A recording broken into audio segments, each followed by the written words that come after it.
Assalamualaikum warahmatullahi wabarakatuh. Saya Yesi Agustiani, mahasiswa PGSD kelas 1D. Di sini saya akan menjelaskan tentang tugas 2 mata kuliah pembelajaran terpadu, yaitu menjelaskan tentang rencana pelaksanaan pembelajaran atau RPP. Di sini yang pertama ada satuan pendidikan. Di sini satuan pendidikan yang saya pilih yaitu sekolah di mana tempat saya mengajar, yaitu Sekolah Dasar Negeri 86/3 Cupak. Kemudian tema yaitu tema 1 yaitu perkembangbiakan hewan dan tumbuhan. Subtema 1 yaitu perkembangbiakan dan daur hidup hewan. Kemudian kelas saya ambil kelas 3, di kelas 3 materi tersebut dan semester 1. Materi pokoknya cara berkembang biak hewan. Alokasi waktu 1 kali pertemuan, atau untuk yang RPP ini untuk 6 kali 35 menit. Kemudian ada tujuan pembelajaran. Pada tujuan pembelajaran di sini dengan mengamati gambar, siswa dapat mengidentifikasi cara berkembang biak hewan dengan benar. Kemudian yang kedua yaitu tujuannya dengan mengamati gambar, siswa dapat menulis cerita tentang perkembangbiakan hewan dengan benar. Selanjutnya, dengan mengamati kejadian sehari-hari, siswa dapat mengidentifikasi contoh sikap pengalaman sila pertama Pancasila dengan benar. Kemudian selanjutnya, tujuan pembelajaran dengan mengamati kejadian sehari-hari, siswa dapat mengemukakan pendapat tentang sikap pengamalan sila pertama Pancasila dengan benar. Selanjutnya, dengan mengamati contoh, siswa dapat menentukan nilai tempat sampai 10 ribuan dengan benar. Dan yang terakhir, tujuan pembelajarannya yaitu dengan mengamati contoh, siswa dapat merumuskan cara untuk menyelesaikan masalah sehari-hari yang berkaitan dengan nilai tempat dan dengan benar. Selanjutnya ada kompetensi inti. Yang kompetensi inti yang pertama yaitu menerima dan menjalankan ajaran agama yang dianut. Yang KI kedua, menunjukkan perilaku jujur, disiplin, tanggung jawab, santun, peduli, dan percaya diri dalam berinteraksi dengan keluarga, teman, guru, dan tetangga. Selanjutnya, kompetensi 3 yaitu memahami pengetahuan faktual dengan cara mengamati, mendengar, melihat, membaca, dan menanya berdasarkan rasa ingin tahu tentang dirinya, makhluk ciptaan Tuhan dan kegiatannya, dan benda-benda yang dijumpainya di rumah dan di sekolah. Yang terakhir, kompetensi 4 yaitu menyajikan pengetahuan faktual dalam bahasa yang jelas, sistematis, dan logis, dalam karya yang estetis, dalam gerakan yang mencerminkan anak sehat, dan dalam tindakan yang mencerminkan perilaku anak beriman dan berakhlak mulia. Selanjutnya ada kompetensi dasar dan indikator kompetensi dasar. Di sini ada mata pelajaran bahasa Indonesia di mana kompetensi dasarnya pada 1.1 yaitu menerima, menjalankan, dan menghargai ajaran agama yang dianutnya. Yang kedua, 2.2 memiliki kedisiplinan dan tanggung jawab untuk hidup sehat serta merawat hewan dan tumbuhan melalui pemanfaatan bahasa Indonesia dan bahasa daerah. Yang 3.2 menguraikan teks arahan atau petunjuk tentang perawatan hewan dan tumbuhan serta daur hidup dan pengembangbiakan tanaman dengan bantuan guru atau teman dalam bahasa Indonesia lisan dan tulis yang dapat diisi dengan kosakata bahasa daerah atau membantu pemahaman. Yang kompetensi 4.2 yaitu menerangkan dan mempraktikkan teks arahan atau petunjuk tentang perawatan hewan dan tumbuhan serta daur hidup hewan dan pengembangbiakan tanaman secara mandiri dalam bahasa Indonesia lisan dan tulis yang dapat diisi dengan kosakata bahasa daerah untuk membantu penyajian. Untuk selanjutnya yaitu indikator pencapaian kompetensi.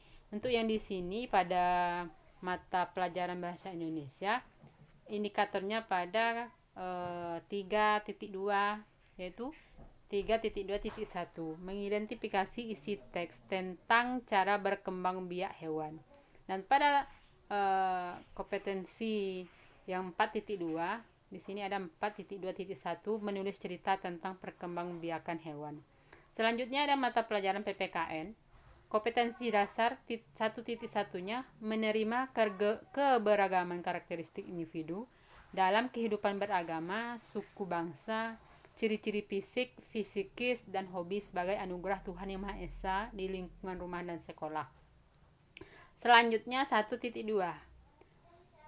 menghargai kebersamaan dan dalam keberagaman sebagai anugerah Tuhan Yang Maha Esa di lingkungan rumah dan sekolah. Dan pada kompetensi dasar 2.1 menunjukkan perilaku jujur, disiplin, tanggung jawab, santun, peduli, kasih sayang, percaya diri, berani mengakui kesalahan, meminta maaf, dan memberi maaf di rumah dan sekolah dalam berinteraksi dengan keluarga, teman, dan guru sebagai perwujudan moral Pancasila. Selanjutnya yang 2.2 menunjukkan perilaku patuh pada tata tertib dan aturan yang berlaku dalam kehidupan sehari-hari di rumah, sekolah, dan masyarakat sekitar. Selanjutnya 3.1, yaitu memahami simbol-simbol sila Pancasila dalam lambang negara Garuda Pancasila. Yang 4.1 mengamati dan menceritakan perilaku di sekitar rumah dan sekolah dan mengaitkan dengan pemahamannya terhadap simbol sila-sila Pancasila. Indikator pencapaian kompetensi pada pembelajaran PPKN yaitu pada kompetensi dasar 3.1.1, yaitu mengidentifikasi contoh sikap pengamalan sila pertama Pancasila. Dan untuk yang 4.1.1 melakukan pengamatan tentang perilaku di sekitar rumah tentang pengamalan sila pertama. Selanjutnya ada mata pelajaran matematika. Kompetensi dasarnya yang 1.1 yaitu menerima dan menjalankan ajaran agama yang dianutnya. Yang 2.1 menunjukkan sikap cermat dan teliti, jujur, tertib dan mengikuti aturan, peduli, disiplin waktu, serta tidak mudah menyerah dalam mengerjakan tugas. Yang 3.1 memahami sifat-sifat operasi hitung bilangan asli melalui pengamatan pola penjumlahan dan perkalian. Yang 4.2 merumuskan dengan kalimat sendiri, membuat model matematika, dan memilih strategi yang efektif dalam memecahkan masalah nyata sehari-hari yang berkaitan dengan penjumlahan, pengurangan, perkalian, pembagian bilangan bulat, waktu, panjang, berat benda, dan uang, serta memeriksa kebenaran jawabannya. Untuk yang indikator pencapaian kompetensinya yaitu pada 3.1.1 yang menentukan nilai tempat sampai ribuan, dan 3.1.2 menentukan nilai tempat sampai puluh ribuan. Untuk yang kompetensi dasar 4.2 di sini ada 4.2.1 merumuskan cara untuk menyelesaikan masalah sehari-hari yang berkaitan nilai tempat. Kemudian selanjutnya setelah kompetensi dasar itu ada materi pembelajaran. Di sini materi pembelajarannya ada 4. Yang pertama cara berkembang biak hewan, menyusun gambar menjadi cerita, mengidentifikasi sikap yang sesuai dengan sila pertama Pancasila, dan yang terakhir menentukan nilai dan tempat bilangan. Selanjutnya ada metode pembelajaran.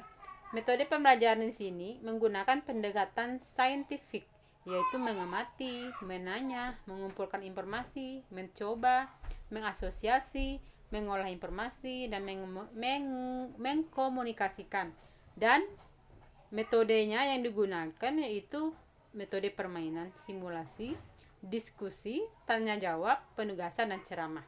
Selanjutnya ada media pembelajaran. Di sini yang digunakan yaitu alat bantu untuk menentukan nilai dan tempat. Untuk yang sumber pembelajarannya yaitu menggunakan buku guru dan buku siswa buku siswa yang temanya perkembangbiakan hewan dan tumbuhan kelas 3, buku tematik terpadu kurikulum 2013 diterbitkan di Jakarta oleh Kementerian Pendidikan dan Kebudayaan tahun 2015. Pada kegiatan pembelajaran itu ada 3 kegiatan. Yang pertama pendahuluan, yang kedua ada kegiatan inti, dan yang ketiga ada kegiatan penutup. Pada kegiatan pendahuluan, alokasinya ada 10 menit, di mana kegiatannya guru memberikan salam dan mengajak semua siswa berdoa menurut agama dan keyakinan masing-masing. Kemudian guru mengecek kesiapan diri dengan mengisi lembar kehadiran dan memeriksa kerapian pakaian, posisi dan tempat duduk yang disesuaikan dengan kegiatan pembelajaran. Selanjutnya, guru membuka pelajaran dengan mengingatkan kembali pembelajaran pada pertemuan sebelumnya, yaitu tentang perkembangbiakan dan tahapan perkembangan hidup hewan. Selanjutnya, guru menyampaikan tahapan kegiatan yang meliputi kegiatan mengamati, menanya, mengeksplorasi, mengkomunikasikan, dan menyimpulkan. Nah, untuk selanjutnya yaitu pada kegiatan inti, di mana siswa mengingat kembali materi sebelumnya tentang cara berkembang biak hewan. Di sini berarti pendekatan yang dilakukan ya mengasosiasi. Dan selanjutnya siswa mengerjakan latihan tentang cara berkembang biak hewan yang ada pada buku. Selanjutnya siswa mengamati gambar dan lalu mengurutkan menjadi sebuah cerita yang benar. Di sini berarti siswa disuruh mengamati. Selanjutnya, setelah disusun, siswa menuliskan cerita berdasarkan susunan gambar yang sudah ditentukan. Di sini berarti siswa mengeksplorasi. Selanjutnya, siswa mengerjakan soal-soal berkaitan dengan teks cerita. Dan selanjutnya, secara bergantian, siswa menceritakan hasil tulisannya yang tadi dan saling menanggapi atau saling memberi masukan. Artinya di sini mengkomunikasikan. Selanjutnya, siswa membaca teks tentang contoh-contoh lain yang berkaitan dengan hewan dan lingkungan yang merupakan contoh pengamalan sila pertama Pancasila. Di sini juga siswa berperan untuk mengamati. Selanjutnya, siswa mengidentifikasi sikap-sikap yang sesuai dengan pengamalan sila pertama Pancasila pada cerita yang dibacanya. Siswa berlatih menuliskan sikap yang seharusnya dilakukan saat menemui hal sesuai gambar atau mengeksplorasi. Selanjutnya, siswa mendengar penjelasan guru dan mengamati contoh tentang penentuan nilai dan tempat bilangan sampai ribuan. Di sini juga siswa berperan untuk mengamati. Dan selanjutnya, sebelum siswa berdiskusi tentang berbagai manfaat hewan bagi kehidupan manusia, siswa mencoba untuk mengerjakan soal yang terkait nilai dan tempat bilangan. Dan selanjutnya siswa membahas bersama-sama jawaban dan diberi kesempatan untuk bertanya jika belum paham, yaitu mengasosiasi. Nah, setelah kegiatan inti selesai, alokasinya sekitar 35 menit kali 30 jam pelajaran. Di sini selanjutnya ada kegiatan penutup, di mana pada kegiatan penutup ini peserta didik membuat kesimpulan yang dibantu dan dibimbing oleh guru, dan selanjutnya melaksanakan penilaian dan refleksi dengan mengajukan pertanyaan atau tanggapan peserta didik dari kegiatan yang telah dilaksanakan sebagai bahan masukan untuk perbaikan langkah-langkah selanjutnya. Selanjutnya merencanakan kegiatan tindak lanjut dengan memberikan tugas baik secara individu maupun kelompok. Dan selanjutnya menyampaikan rencana pembelajaran pada pertemuan berikutnya. Dan terakhir, pada kegiatan penutup ditutup dengan menutup pelajaran dengan berdoa dan salam. Pada penutup ini juga memerlukan alokasi waktu sekitar 10 menit. Selanjutnya ada penilaian pembelajaran. Di sini ada penilaian sikap, ada penilaian pengetahuan, ada penilaian keterampilan.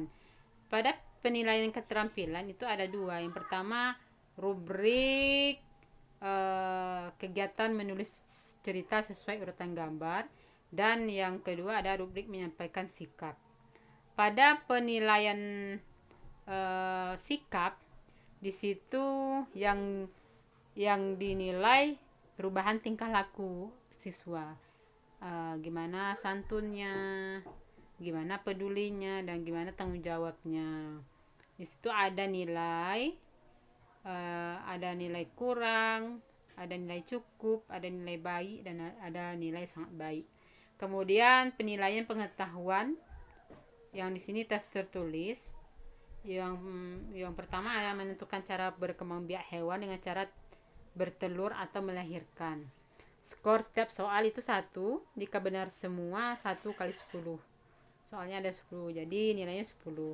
Kemudian yang kedua, menjawab pertanyaan sesuai teks. Skornya setiap soal 2,5. Soalnya ada 4, jadi 2 benar semua, 2,5 kali 4 artinya 10. Untuk yang kedua, menentukan nilai dan tempat bilangan. Skor setiap soal itu 2/4. Benar semua 20 kali 2/4, jadi nilainya 10. Untuk yang penilaian keterampilan, yang rubrik kegiatan menulis cerita sesuai urutan, itu ada kriterianya.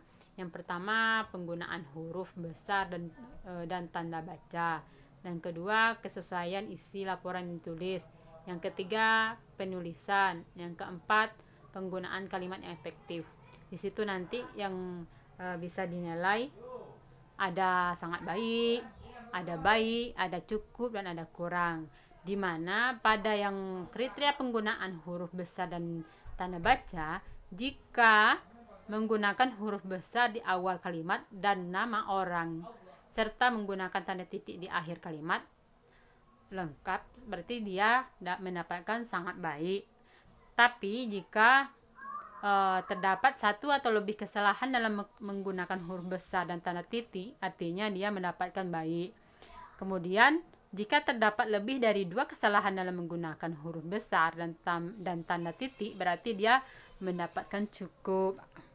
Dan untuk yang keterampilan yang selanjutnya, jika tidak satu pun kalimat yang menggunakan huruf besar dan tanda titik, artinya dia kurang. Dan juga selanjutnya, kesesuaian isi laporan yang ditulis. Di sana, jika seluruh isi teks yang ditulis sesuai dengan isi laporan yang diminta, maka nilainya sangat baik. Jika setengah atau lebih isi teks yang ditulis sesuai dengan isi laporan yang diminta, artinya dia dapat nilai baik. Jika kurang dari setengah isi teks yang ditulis sesuai dengan isi laporan yang diminta, artinya dia dapat nilai cukup. Jika semua isi teks belum sesuai, artinya dia kurang. Selanjutnya penulisan. Pada penulisan, jika katanya sudah tepat, berarti dia dapat nilainya sangat baik. Dan jika terdapat satu atau lebih dua kata yang kurang tepat dalam penulisan, berarti dia dapat nilai baik. Dan jika lebih dari 2 kata yang kurang tepat dalam penulisan, maka dia dapat nilai cukup. Dan jika semua kata belum tepat dalam penulisan, maka dia dapat nilai kurang. Dan selanjutnya, penggunaan kalimat yang efektif. Jika semua kata menggunakan kalimat yang efektif, maka dia dapat nilai yang sangat baik. Dan jika terdapat 1 atau 2 kalimat yang menggunakan kalimat kurang efektif, maka dia mendapat nilai baik. Jika terdapat lebih dari 2 kalimat yang menggunakan kalimat kurang efektif, maka dia mendapat nilai cukup. Dan jika semua kalimat yang menggunakan kalimat kurang efektif, maka dia mendapat nilai kurang. Dan sama juga dengan rubrik yang menyampaikan sikap ini, kriterianya ada 2. Yang pertama, kelancaran dalam bercerita. Kemudian yang kedua, kepercayaan diri dalam bercerita.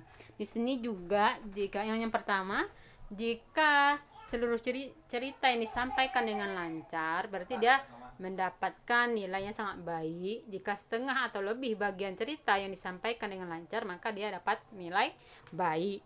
Jika kurang dari setengah bagian cerita disampaikan dengan lancar, maka nilai yang dia dapatkan yaitu cukup. Dan jika dia belum mampu bercerita, maka dia mendapatkan nilai kurang. Dan begitu juga pada kriteria kepercayaan diri dalam bercerita. Jika tidak terlihat ragu-ragu, maka dia dapat nilai dengan sangat baik.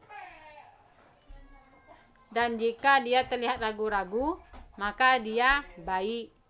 Dan jika dia memerlukan bantuan guru, maka nilainya cukup.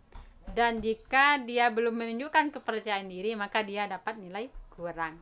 Mungkin hanya itulah yang dapat saya jelaskan tentang RPP yang telah saya buat. Semoga ada manfaatnya bagi saya sendiri dan teman-teman dan yang mendengarkan penjelasan saya. Dan akhir kata saya tutup dengan assalamualaikum warahmatullahi wabarakatuh.